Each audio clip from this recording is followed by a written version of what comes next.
पहला चैप्टर है vector. Vector, इसको हेडिंग डाल दीजिए। वेक्टर चैप्टर हम लोग पढ़ रहे हैं। सबसे पहले समझेंगे फिजिकल क्वांटिटी क्या है। ठीक, फिजिकल क्वांटिटी। देखिए,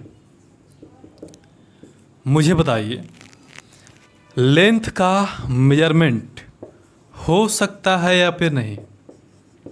अगर हम इस रूम में हैं, आप जिस रूम में हैं उस रूम का लंबाई पता कर सकते हैं कि नहीं? लंबाई पता कर सकते हैं, माप सकते हैं। चौड़ाई माप सकते हैं। उस रूम में जो फर्श है, जो फ्लोर है, उसका क्षेत्रफल एरिया फाइंड कर सकते हैं या फिर नहीं? लेंथ पता कर सकते हैं, एरिया पता कर सकते हैं। एरिया पता कैसे कर सकते हैं? तो लेंथ में ब्रेथ से मल्टीप्लाई कर देंगे तो एरिया पता चल जाएगा। और किसी बॉडी का मास पता करना हो, कितना केजी का है, कितना ग्राम है, 100 ग्राम है, 200 ग्राम है, ये सब माप सकते हैं कि नहीं? टाइम का मेजरमेंट यानी कि माप सकते हैं कि नहीं? टेम्परेचर को माप सकते हैं या फिर नहीं? इन सब का मेजरमेंट हो सकता है। ठीक है। स्पीड, किसी बॉडी का स्पीड कितना है माप सकते हैं। स्पीड, वेलोसिटी, एक्सेलरेशन, यह सब कितना है, ये सब बता सकते हैं, माप सकते हैं। Acceleration, force, etcetera. ठीक है, इन सब का मेजरमेंट हो सकता है। हो सकता है ना, माप सकते हैं ना। क्या हैप्पीनेस को माप सकते हैं? कोई कितना खुश है, इसको नहीं माप सकते हैं। काइंडनेस, कोई कितना दयालु है, इसको नहीं माप सकते हैं। लव, कोई कितना प्रेम करता है, इसको नहीं माप सकते हैं। ठीक है, तो जिसका मेजरमेंट हो सकता है उसे फिजिकल क्वांटिटी कहते हैं। ठीक, जिसका मेजरमेंट हो सकता है उससे फिजिकल क्वांटिटी कहते हैं। तो सबसे पहले फिजिकल क्वांटिटी हेडिंग डालकर लिख लीजिए, those quantity which can be measured. Those quantity which can be measured is called physical quantity. Example डाल दीजिए वहाँ पर, length, area, mass, time, temperature, speed, velocity, acceleration, force, etc, ये सब डाल दीजिए। ठीक है, नोट करते हुए पढ़ाई कीजिए। अगर नोट करते हुए पढ़ाई करेंगे तो आप 2 घंटा 3 घंटा लगातार पढ़ाई करेंगे और कोई बोरियत नहीं लगेगा। बिना नोट करे पढ़ाई करेंगे तो आपको 10 मिनट के बाद ही टालने लगेंगे, थोड़ा देर बाद पढ़ेंगे, ऐसे हो जाएगा। और नोट करने से सबसे बेहतरीन फ़ायदा ये मिलेगा कि हर एक पॉइंट, हर एक लाइन आपके माइंड में बैठ जाएगा। हर एक पॉइंट जब आप नोट करते चलेंगे तो माइंड में बैठ जाएगा। और सबसे महत्वपूर्ण, सबसे बड़ा लाभ ये मिलेगा कि रिवीजन करने में कम समय में रिवीजन कर पाएंगे नोट से। कम समय में नोट्स नहीं करेंगे तो फिर आपको फिर से दोबारा वीडियो देखना पड़ेगा, लंबा समय लग जाएगा। ठीक है, तो नोट्स करते हुए ही पढ़ना चाहिए, इसलिए नोट कीजिए। सिर्फ पॉइंट को समझ लिए हैं तो इसको नोट कर लीजिए। ठीक है, चलिए अब आगे बढ़िए। देखिए, अब आगे पढ़िए। लेंथ को जब मापेंगे तो हमें क्या मिलेगा? इस तरह से कुछ मिल सकता है, 5 metre, 6 metre, 7 metre, 8 metre. Area का मेजरमेंट करेंगे तो क्या मिलेगा? 10 metre square, 15 metre square, 20 metre square, इस तरीके से मिलेगा। मास का मेजरमेंट करेंगे तो क्या मिलेगा? 10 केजी, 8 केजी, 5 केजी, इस तरीके से मिलेगा ना। टाइम का मेजरमेंट करेंगे तो 20 सेकेंड लिख दे रहा हूँ। जब मापेंगे ना इन सब चीज़ों को, जब इन सब को मापेंगे तो इस तरीके से, इस फॉर्म में हमको मिलेगा। ठीक है, टेम्परेचर को मापेंगे तो क्या मिल सकता है? कुछ भी, 25, 30, 35, 100 डिग्री सेल्सियस, इस तरीके से। और स्पीड को मापेंगे तो 40 मीटर पर सेकेंड, 60 मीटर पर सेकेंड, 100 मीटर पर सेकेंड, इस तरह से मिलेगा। एक्सेलरेशन को मापेंगे तो 2 मीटर पर सेकेंड स्क्वायर, 3 मीटर पर सेकेंड स्क्वायर, इस तरह से मिलेगा। फोर्स को मापेंगे तो 10 न्यूटन, 20 न्यूटन, 30 न्यूटन, इस तरीके से, 100 न्यूटन, इस तरीके से मिलेगा हमको। देखिए, यही जो माप है ना, यही जो माप है, इसी मेजरमेंट को, इसी माप को उस फिजिकल क्वांटिटी का मैग्नीट्यूड बोलते हैं। ठीक, इसी माप को, इसी मेजरमेंट को उस फिजिकल क्वांटिटी का मैग्नीट्यूड बोलते हैं। ठीक, तो यहाँ पर इस तरह से पॉइंट देकर यहाँ पर लिख लीजिए, the measurement of any physical quantity is called its magnitude. The measurement of any physical quantity is called its magnitude. यह किसका मैग्नीट्यूड है जी? यह लेंथ का मैग्नीट्यूड है। यह किसका मैग्नीट्यूड है? एरिया का मैग्नीट्यूड है। यह किसका है? मास का है। यह टाइम का है। यह टेम्परेचर का है। यह स्पीड का मैग्नीट्यूड है। तो मैग्नीट्यूड समझ गए क्या होता है? ठीक है, मैग्नीट्यूड का एक हिंदी मतलब अगर जानना चाहते हैं तो लिख सकते हैं। मैग्नीट्यूड का होता है मतलब परिमाण, परिमाण, ठीक है, परिमाण, या फिर अमाउंट, अमाउंट, या फिर वैल्यू। किसी चीज़ का वैल्यू कितना है, मात्रा कितना है, परिमाण कितना है, उसको बोलते हैं मैग्नीट्यूड। ठीक है, इसी मेजरमेंट को, किसी फिजिकल क्वांटिटी के मेजरमेंट को मैग्नीट्यूड कहते हैं। तो हम लोग समझ चुके अच्छा से कि फिजिकल क्वांटिटी क्या है, मैग्नीट्यूड क्या है, नोट भी कर लिए। ठीक है, अब देखिए, ध्यान दीजिए यहाँ पे, जितना मैग्नीट्यूड है ये सब जो मैग्नीट्यूड है, 5 metre, 10 metre square, 12 kg, 20 second, ये सब जो मैग्नीट्यूड है, यह किस फॉर्म में है ज़रा देखिए तो। एन यू के फॉर्म में है कि नहीं है? एन यू के फॉर्म में है कि नहीं? U means unit, U means unit, N means numerical value, N means numerical value. ठीक, देखिए, सबसे पहले न्यूमेरिकल वैल्यू है, उसके बाद यूनिट है, एन यू है। यहाँ भी एन यू है, numerical value unit, numerical value unit, है ना, numerical value unit, numerical value unit, numerical value unit. सबसे पहले नंबर है, उसके बाद यूनिट है। हमेशा मैग्नीट्यूड, मैग्नीट्यूड हमेशा एन यू के फॉर्म में ही होता है। ठीक, हमेशा मैग्नीट्यूड एन यू के फॉर्म में ही होता है। मैग्नीट्यूड हमेशा एन यू के फॉर्म में ही होता है। इस पॉइंट को लोग नोट कर लीजिए।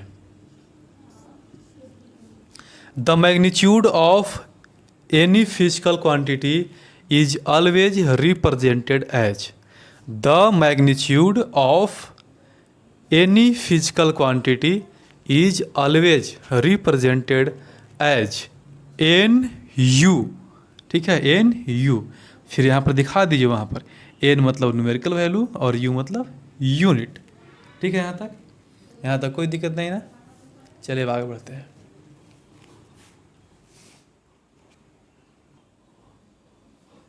चलिए अब आगे इस पॉइंट को, फिजिकल क्वांटिटी समझ चुके हैं, मैग्नीट्यूड क्या होता है उसे समझ चुके हैं। अब समझिए आगे, इसके बाद देखिए, physical quantity is of two types. Physical quantity is of two types, इसको नोट कर लीजिए वहाँ पे आगे। Physical quantity is of two types. पहला लिख लीजिए स्केलर क्वांटिटी, दूसरा वेक्टर क्वांटिटी। ठीक है, first scalar quantity, second vector quantity. अब उसके बाद सबसे पहले समझते हैं कि स्केलर क्वांटिटी क्या होता है। स्केलर क्वांटिटी, देखिए, वह फिजिकल क्वांटिटी जिसके पास सिर्फ मैग्नीट्यूड हो,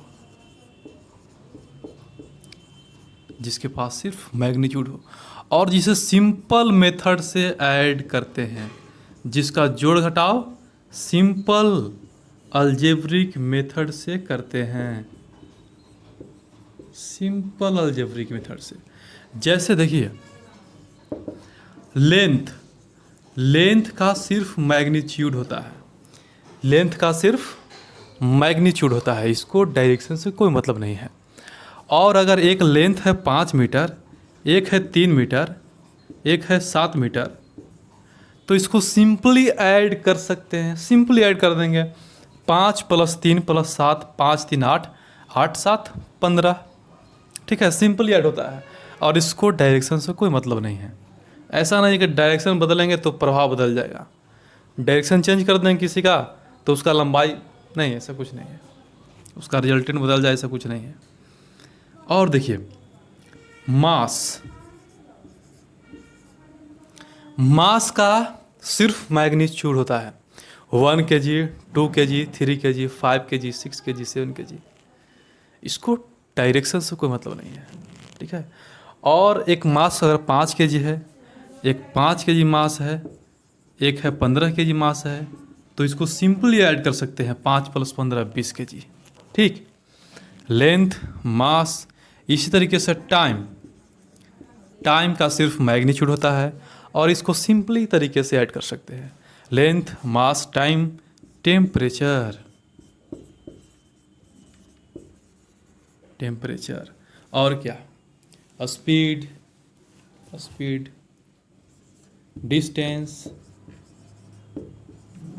ये सब स्केलर क्वांटिटी है, ये सब स्केलर क्वांटिटी है। समझ गए बात समझ गए।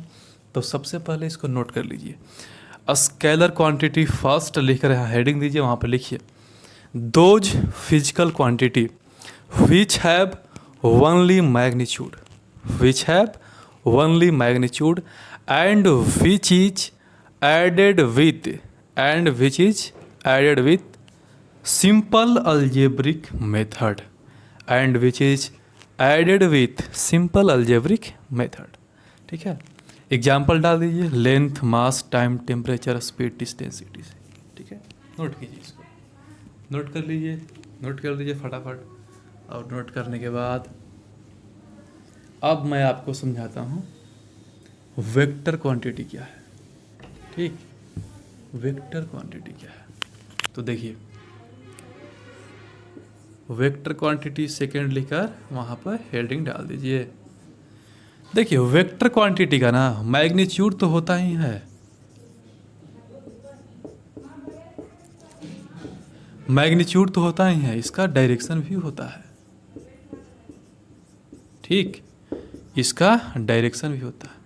और सबसे महत्वपूर्ण बात, जो वेक्टर क्वांटिटी होगा ना वह सिंपली ऐड नहीं होगा, वो सिंपली ऐड नहीं होगा, वो जब भी ऐड होगा ना तो वह वेक्टर लॉ ऑफ एडिशन से ही, सिर्फ इसी से ही ऐड होगा, सिर्फ इससे ऐड होगा। यह क्या है हम आगे पढ़ेंगे कि वेक्टर लॉ ऑफ एडिशन क्या है।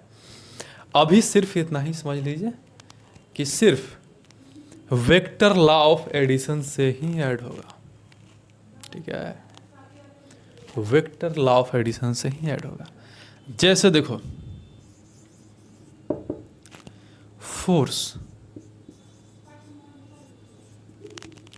फोर्स का मैग्नीट्यूड तो होता ही है, इसका डायरेक्शन भी होता है।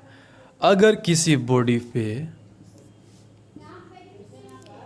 अगर किसी बॉडी पर 10 न्यूटन का बल लग रहा है, 10 न्यूटन का बल लग रहा है, फोर्स लग रहा है इस ब्लॉक पे, इस ब्लॉक पे, तो अगर इसका डायरेक्शन इधर की ओर रखेंगे तो उसका प्रभाव कुछ और होगा। डायरेक्शन चेंज कर देंगे, इधर से लगाएंगे 10 न्यूटन का बल, तो उसका डायरेक्शन बदलने से उसका प्रभाव बदल जाएगा, ठीक है। तो फोर्स का मैग्नीट्यूड के साथ साथ डायरेक्शन भी होता है, ठीक, ठीक है। और फोर्स को हम सिंपली ऐड नहीं कर सकते हैं। कैसे, देखिए इसी ब्लॉक पर 10 न्यूटन का बल लग रहा है इधर की ओर, ठीक है, राइटवर्ड की ओर, फॉरवर्ड की ओर।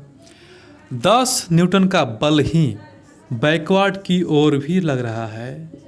मान लेते हैं कि इस ब्लॉक पर 10 न्यूटन का बल राइटवर्ड की ओर, फॉरवर्ड की ओर लग रहा है, और एक और 10 न्यूटन का बल बैकवर्ड की ओर लग रहा है। तो सिंपली ऐड करेंगे अगर, तो 10 + 10 यानी कि 20 न्यूटन का बल इस ऑब्जेक्ट पर लग रहा है ना। सिंपली ऐड करेंगे तो क्या निकल रहा है कि 10 + 10 20 न्यूटन का बल लग रहा है। लेकिन एक्चुअल में क्या है, वास्तविकता में क्या है, वास्तविकता में इस ब्लॉक पर 0 फोर्स लग रहा है, 0। या 10 इधर या 10 इधर, दोनों कैंसिल कर देगा एक दूसरे को, ठीक है, कैंसिल कर देगा। तो इसको सिंपली ऐड नहीं कर सकते हैं। अब कैसे ऐड करेंगे कि 0 आए, उसको बोलते हैं वेक्टर लॉ ऑफ एडिशन। इसको हम आगे पढ़ने वाले हैं, तुरंत पढ़ने वाले हैं आगे। थोड़ा सा बेसिक पॉइंट को पढ़ने के बाद हम तुरंत आगे पढ़ने वाले हैं वेक्टर लॉ ऑफ एडिशन। इसमें हम जानेंगे कि जो वेक्टर क्वांटिटी होते हैं, जैसे ए वाला है, तो इसको किस तरीके से ऐड करेंगे। इसको ऐड करने का नियम क्या है कि इसको ऐड करने से एक्चुअल वाला रिजल्ट मिले, एक्चुअल वाला, रियल वाला, वास्तविक वाला रिजल्ट मिले, ठीक है। क्योंकि एक्चुअल में 0 फोर्स लग रहा है, लेकिन सिंपली ऐड करेंगे तो 10 + 10 20 नहीं, 20 सिंपली नहीं ऐड होता है, ठीक है। सिंपली ऐड नहीं होता है भाई, वेक्टर क्वांटिटी सिंपली ऐड नहीं होता है, वेक्टर लॉ ऑफ एडिशन से ऐड होता है। इसका मैग्नीट्यूड भी होता है, डायरेक्शन भी होता है। एग्जाम्पल में क्या क्या, force, velocity,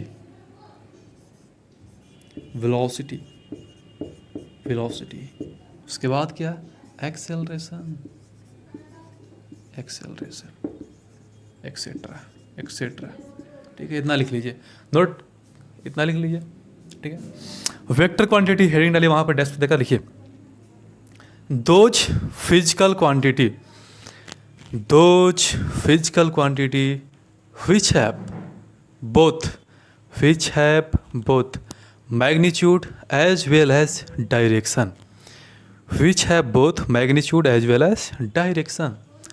and which is added by vector law of addition, उसके बाद एग्जाम्पल डाल दीजिए, फोर्स, वेलोसिटी, एक्सेलरेशन, एक्सेट्रा, ठीक है। तो हम लोग समझ चुके हैं, स्केलर क्वांटिटी उसे बोलते हैं जिसको सिंपली ऐड कर सकते हैं, 2 + 3 5। वेक्टर क्वांटिटी उसे बोलते हैं जिसको सिंपली ऐड नहीं कर सकते हैं, 10 न्यूटन + 10 न्यूटन 20 न्यूटन, नहीं, इसको सिंपली ऐड नहीं कर सकते हैं, ठीक है। वेक्टर क्वांटिटी वो है जिसको वेक्टर लॉ से ऐड करते हैं, जिसको वेक्टर लॉ से ऐड करते हैं, ठीक है। Thank you. आगे बढ़ते हैं, representation of A vector quantity, इसको इरेज करता हूँ। चलिए समझिए, किसी वेक्टर क्वांटिटी को रिप्रेजेंट कैसे करते हैं। सबसे पहले ये हम लोग समझेंगे जी, बेसिक बातें। रिप्रेजेंटेशन, आप हेडिंग डालकर वहाँ पे लिख लीजिए, representation of a vector quantity, या फिर सिर्फ वेक्टर रहने दीजिए। चलो यहाँ पर लिख देता हूँ वेक्टर क्वांटिटी, ठीक है। देखिए, किसी वेक्टर क्वांटिटी को हम लोग 2 तरीकों से रिप्रेजेंट करते हैं। एक तरीका होता है सिंबॉलिक, ठीक, नोट कर सकते हैं आप, सिंबॉलिक, या फिर इसको बोलते हैं ज्योमेट्रिक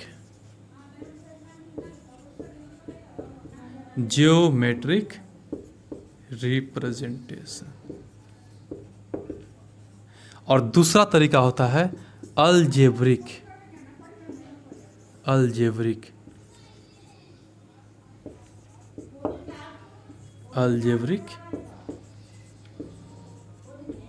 रिप्रेजेंटेशन, ठीक है।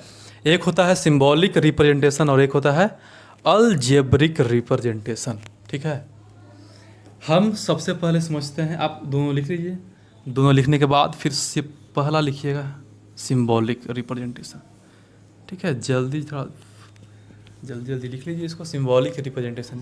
समझिए इसको समझो आप। सिंबॉलिक रिप्रेजेंटेशन क्या होता है, किसी वेक्टर क्वांटिटी का सिंबॉलिक रिप्रेजेंटेशन क्या होता है जी, किसी वेक्टर क्वांटिटी का सिंबॉलिक रिप्रेजेंटेशन क्या होता है। एरो होता है, क्या एरो, एरो, एरो मीन्स तीर, तीर, ए वाला तीर, ए वाला तीर, ए वाला तीर, एरो। इसको बोलते हैं हेड, इसको बोलते हैं हेड, और इसको बोलते हैं टेल। पूंछ, सिर, सिर, पूंछ। एरो होता है किसी वेक्टर क्वांटिटी का, किसी वेक्टर क्वांटिटी का, किसी वेक्टर क्वांटिटी का सिंबॉलिक रिप्रेजेंटेशन एरो से होता है, एरो से होता है, जिसमें एरो का लेंथ, एरो का लेंथ, एरो का लेंथ, एरो का लंबाई, एरो का लंबाई उस वेक्टर क्वांटिटी का मैग्नीट्यूड शो करता है, उस वेक्टर क्वांटिटी का मैग्नीट्यूड शो करता है। और उस एरो का डायरेक्शन, एरो का डायरेक्शन उस वेक्टर क्वांटिटी का डायरेक्शन शो करता है, उस वेक्टर क्वांटिटी का डायरेक्शन शो करता है। इस पॉइंट को लिख लीजिए, लिख लीजिए फटाफट।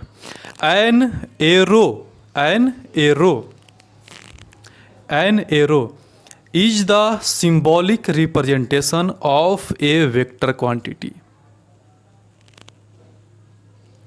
where, where, WHERE, where length of arrow, length of arrow represents, represents magnitude of the vector quantity, where length of arrow represents magnitude of the vector quantity and direction of arrow represents direction of the vector quantity and direction of arrow represents direction of the vector quantity। ठीक है, मैं आपको और explain कर देता हूँ इस तरीके से। देखो, देखो आप यहाँ पे, देखो आप यहाँ पे, यहाँ पे देखो आप, एक्सप्लेनेशन। मान लीजिए कि एक फोर्स है, एक फोर्स है, एक फोर्स है, a force of 30 Newton acts on a body, on a block, on a body along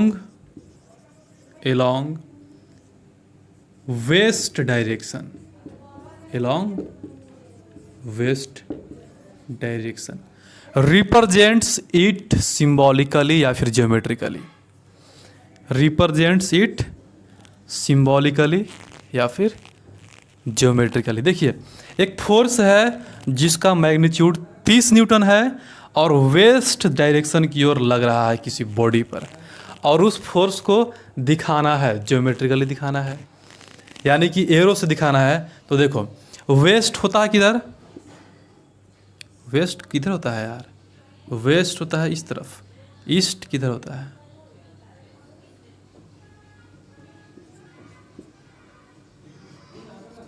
east, west, north, south. East इधर, वेस्ट इधर, नॉर्थ इधर, साउथ इधर। देखो, वेस्ट इधर होता है ना, तो एरो जब ड्रा करेंगे ना, तो एरो का डायरेक्शन इधर की ओर रखेंगे, इधर की ओर रखेंगे, ऐसे ऐसे ऐसे, इधर की ओर। अब देखो, मैग्नीट्यूड है 30 न्यूटन, मैग्नीट्यूड है 30 न्यूटन। तो लेंथ को ड्रा करते समय एक स्केल मान लेंगे, एक स्केल मान लेंगे कि 1 सेंटीमीटर, 1 सेंटीमीटर 5 न्यूटन के इक्विवेलेंट है, 1 सेंटीमीटर 5 न्यूटन के इक्विवेलेंट है। तो अगर हम 6 सेंटीमीटर ड्रा कर देंगे तो 6 सेंटीमीटर यानी कि 6 × 5 30 न्यूटन को रिप्रेजेंट करेगा। मान लिए एक स्केल कि 1 सेंटीमीटर 5 न्यूटन के इक्विवेलेंट है।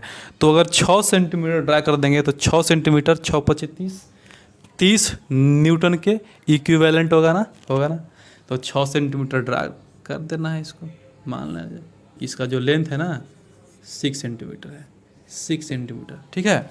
6 सेंटीमीटर एरो लेंथ का एक एरो ड्रा कर देना है, 6 सेंटीमीटर लेंथ का एक एरो ड्रा कर देना है और उसका डायरेक्शन दिखा देना है वेस्ट की ओर, वेस्ट की ओर।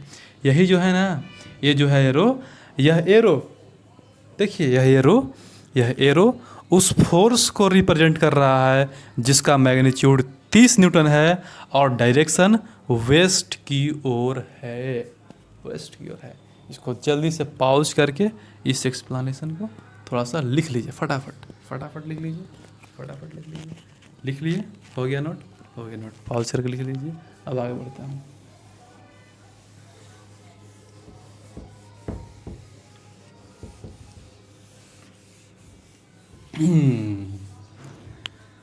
एक वेलोसिटी है,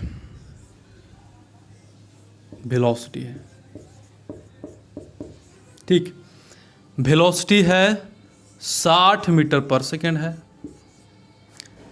एलोंग नॉर्थ डायरेक्शन।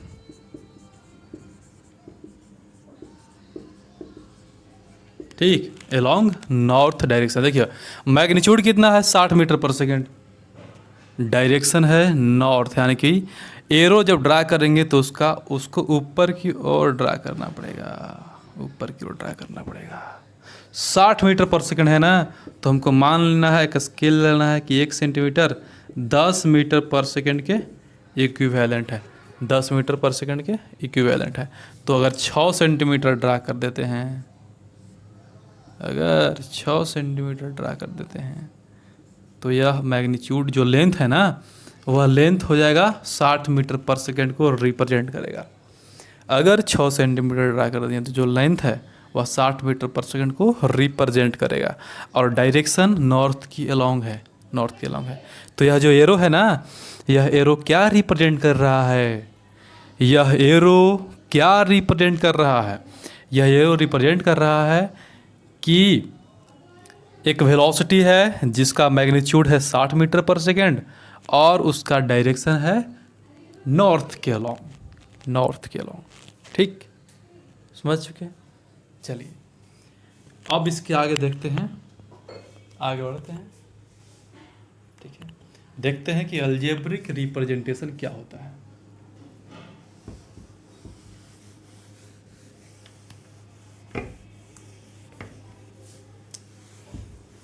ठीक, देखिए सेकंड, देखिए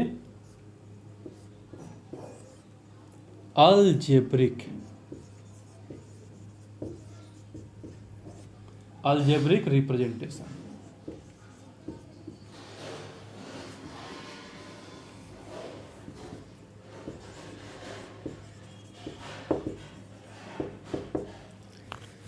कोई लेटर लिख देना है, कोई भी लेटर ABCD, और उसके ऊपर छोटा सा एरो डाल देना है, ए वेक्टर।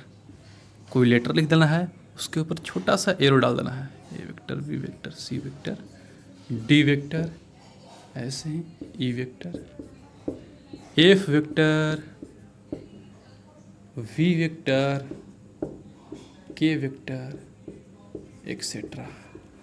कोई भी लेटर लिखकर ऊपर से एक छोटा सा एरो डाल देना है और इसको पढ़ना क्या है,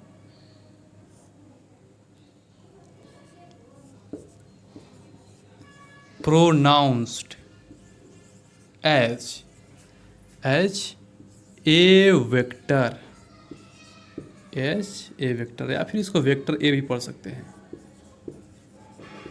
ठीक है जी, इसको ए वेक्टर पढ़ेंगे या फिर वेक्टर ए पढ़ेंगे। इस तरीके से होता है अलजेब्रिक रिप्रेजेंटेशन। ठीक, इस तरीके से होता है अलजेब्रिक रिप्रेजेंटेशन। एक और पॉइंट को समझ लीजिए, अगर मैग्नीट्यूड शो करना है, अलजेब्रिक रिप्रेजेंटेशन, पहले इस पॉइंट को अलजेब्रिक रिप्रेजेंटेशन देकर लिख करके ये वाला लिख लीजिए, नोट कर लीजिए। ये वाला नोट करने के बाद इसको नोट कर लीजिए, algebraic representation of magnitude of a vector quantity,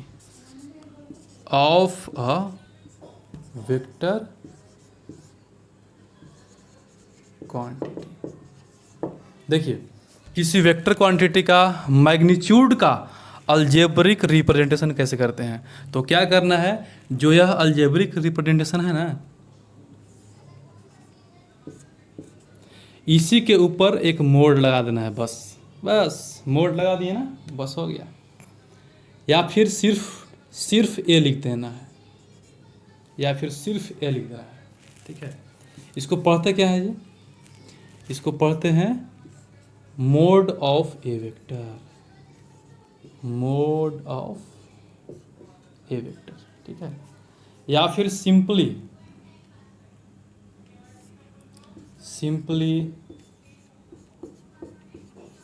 सिर्फ ए भी लिख सकते हैं, सिंपली सिर्फ ए भी लिख सकते हैं।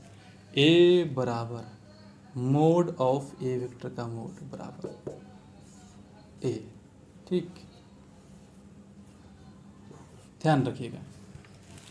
मैग्नीट्यूड को दिखाना है तो अलजेब्रिक जो रिप्रेजेंटेशन है उसके ऊपर मोड लगा देना है, या फिर सिर्फ ए लिख देना है। इस पॉइंट को ध्यान में रखना है, ठीक। सिंबॉलिक रिप्रेजेंटेशन क्या होता है, अलजेब्रिक रिप्रेजेंटेशन क्या होता है, इस पॉइंट को ध्यान में रखना है। इसको नोट कर लीजिए, बढ़िया से नोट कर लीजिए, बार बार रिवीजन करेंगे तभी माइंड में बैठेगा। और रिवीजन करने के लिए लिखते हुए ही पढ़ना होगा, ठीक है। और लिखते हुए पढ़ाई करेंगे तभी आप 2-3 घंटा लगातार पढ़ पाएंगे बिना बोरिंग के, ठीक है, बिना बोरिंग।